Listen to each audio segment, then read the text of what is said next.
ఓం నారాయణ ఆదినారాయణ. భగవాన్ శ్రీ వెంకయ్య స్వామి వారికి నా హృదయపూర్వక నమస్కారములు.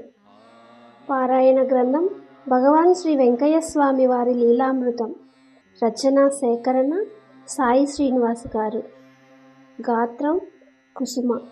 సమర్పణ మండవ రవికాంత్. ఈరోజు ఎపిసోడ్లో మనం శ్రీ స్వామివారి దివ్య లీలలు కొన్ని తెలుసుకుందాం. కలువాయి మండలం బ్రాహ్మణపల్లి చెల్లా సుబ్బారెడ్డి భార్య చెంచమ్మ గారి అనుభవం గురించి తెలుసుకుందాం. చెంచమ్మ కుమారుడి పేరు దశరథ రామిరెడ్డి.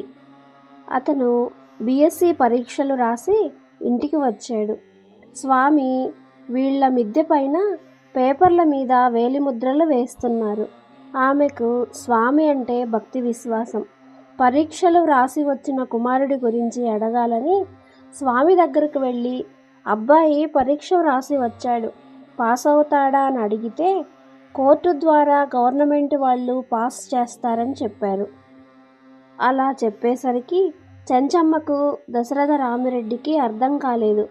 ఏదో చెప్పారు అని అనుకున్నారు. కానీ స్వామివారు చెప్పిన విధంగానే జరిగింది. 2 మాసాల తర్వాత ఫలితాలు వచ్చాయి. మార్కులు తక్కువ వచ్చాయి. రామిరెడ్డి బాగా వ్రాశానని, అన్యాయం జరిగిందని హైదరాబాదులో కోర్టుకు వేశారు. వారు రివాల్యుయేషన్కి ఆర్డర్ ఇచ్చారు. రివాల్యుయేషన్లో ఎక్కువ మార్కులు పొంది ఫస్ట్ క్లాస్లో పాస్ అయ్యాడు. అప్పుడు అందరికీ అర్థమయ్యింది స్వామి చెప్పింది. ఆయన సాక్షాత్ భగవంతుడేనని అందరూ స్తుతించారు. బ్రాహ్మణపల్లి పీరుగుల సుబ్బమ్మ గారి అనుభవం గురించి తెలుసుకుందాం. ఈ సుబ్బమ్మ గారికి పెళ్ళైన దగ్గర నుండి దెయ్యం పట్టిందని చాలా బాధపడుతుంటే వీళ్లతో అందరూ స్వామి బద్వేల్లో ఉన్నారు, ఆయన దగ్గరకు తీసుకుపోతే ఈమె బాగవుతుందని చెప్పారు. స్వామి దగ్గరకు తీసుకువెళ్ళారు. 3 వారాలు స్వామి మంత్రించిన దారాలు మెడలో వేసుకుంది. దెయ్యం వదిలిపోయింది. తర్వాత స్వామి అంటే ఎంతో భక్తి విశ్వాసాలతో వస్తూ పోతూ ఉంది. ఒకరోజు సంతానం గురించి, అయ్యా పెళ్ళై 3 సంవత్సరాలు అయ్యింది కానీ పిల్లలు లేరు స్వామి అని అడిగితే, అప్పుడు స్వామి, మీకు 20 రోజుల్లో ఉత్తరం వస్తుంది. మీరు పడమటికి పోయేటప్పుడు ఈమె బహిష్ట్ అవుతుంది. ఆ రోజుతో ముట్టు నిలబడుతుంది అని చెప్పి పంపారు. వాళ్లకు స్వామి చెప్పినట్లే జాబు వచ్చింది. వాళ్ళ తమ్ముడు చనిపోయాడని అందులో ఉంది. వీళ్ళు బయలుదేరిపోయేటప్పుడు త్రోవలో ఈమె బహిష్ట్ అయ్యింది. ఆ తర్వాత ఇంకా అవ్వలేదు. మగబిడ్డను కనింది. వాళ్లకు స్వామి చెప్పింది అక్షరాలా జరిగింది. వారికి అన్ని విధాలా మేలు చేసిన స్వామికి కృతజ్ఞతాభావంతో నాటి నుండి ఇప్పటి వరకు ప్రతిరోజు స్వామి భజన చేసుకుంటున్నారు. ప్రతిరోజు స్వామి నామస్మరణ ఆ కుటుంబంలో జరుగుతుంది అంటే వారు ఎంత అదృష్టవంతులో. విశ్వాసం ఉన్నవారు స్వామిని ఎన్నటికీ మరువరు అని చెప్పటానికి ఇంతకంటే వేరే తార్కాణం అక్కర్లేదు. బ్రాహ్మణపల్లి చల్లా యానాదిరెడ్డి గారి అనుభవం గురించి తెలుసుకుందాం. కోటంరెడ్డి పోలిరెడ్డికి స్వామి అంటే చాలా నమ్మకం, ఎంతో విశ్వాసం కలిగి ఉండేవారు. పోలిరెడ్డి భార్య కామాక్షమ్మను స్వామి రాగి సంగటి చేసి పెట్టమనేవారు. ఆమె స్వామి వరకే కాకుండా స్వామివారితో వచ్చిన వారికి కూడా చేసి పెట్టేది. మసాలా కూరలు చేసి పెడితే ఒప్పుకునేవారు కాదు. ఒకరోజు టమోటా కూరలో మసాలా వేసింది. అది విషం, తినకూడదు అన్నారు స్వామి. ఇది టమోటా కూర అయితే విషం ఎక్కడిది అన్నది. స్వామి, 2 డాక్టర్ల దగ్గర పరీక్ష చేయించు, విషమో కాదో చెబుతారు అని గట్టిగా అన్నారు స్వామి.